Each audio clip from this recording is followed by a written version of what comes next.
Can you come up and say a few words? Thank you. Thank you very much, Doug. And thanks to all of you for coming out today.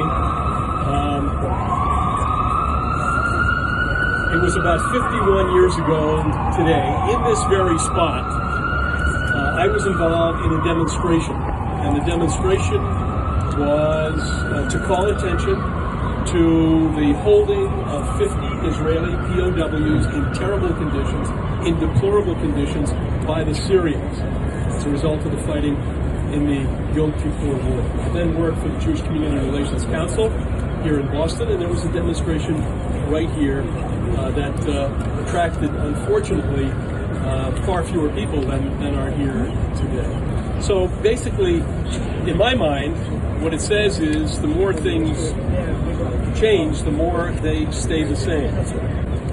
The more things change, the more they stay the same. The Syrians' objective in the Yom Kippur War was to destroy the state of Israel with their allies. The objective of Hamas in 2023, in October of 23, was exactly the same, to destroy the state of Israel. And that glimpse that we had in the beginning of October 7th, similar to what was seen every day for 6 years in the Holocaust, was indeed reminiscent of all of the other attempts through history that have been made to erase our people or to erase the state of Israel. So nearly a year ago, the worst assault on the Jewish people since the Holocaust occurred on October 7th, and you know the horrific details. Parents killed in front of children, children in front of parents, rapes, killing of children, all of those details are well known. And the taking of hostages, 250, to the dark, dank tunnels from their loved ones, from their homes. They dragged them also from the Nova Festival, where these young people were simply enjoying a weekend of music and love and camaraderie. The hostages were quickly forgotten. And you remember the posters all over this country and in Europe and in other places. The posters which we have here, the pictures of these hostages that were torn down as soon as they were put up.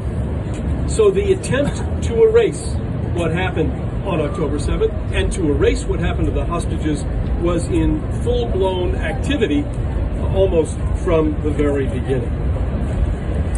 My cousin, Sagi Dekelfein, whose photo you can see at the end of one of these tents, was taken hostage from Kibbutz Nir Oz on October 7th. He got up early, he went out, he used to like to tinker with buses, and he had a couple of buses, and he went out early on Saturday morning. He saw the Hamas terrorists coming, he made his alert, went back to see that his family was safe, then went out with his own weapon and ultimately was taken. His mother was also dragged out of her house in Nir Oz, and fortunately she was able ultimately to play dead, and she saved herself. Sagi just had his 36th birthday just a couple of days ago.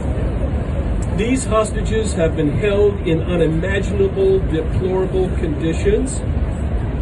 Children, elderly, no medicine, Holocaust survivors. Again, you know the list and you know the details. Under the Rome Statute, the taking of hostages and inflicting horror and torture on hostages is in defiance, in contravention of international law. Now, we hope and we pray that the discussions now underway will see these hostages released very soon. All hostages, and all of those who were killed in captivity or dragged away and killed along the way. This immersive experience that we have behind us will give you, again, a fleeting glimpse of exactly what these hostages now over 300 days have gone through. I take my hat off to Doug Power for all of his work, to our co-sponsors, to Doug's team. This should not be be up to us. The hostages should be everybody's business. Everyone, Jewish or non-Jewish, Israeli, American, it makes no difference. These people need to be returned now. And we thank everyone for coming out, for remembering and doing everything you can to continue to raise awareness to their plight. Thanks. Thank you, Dan.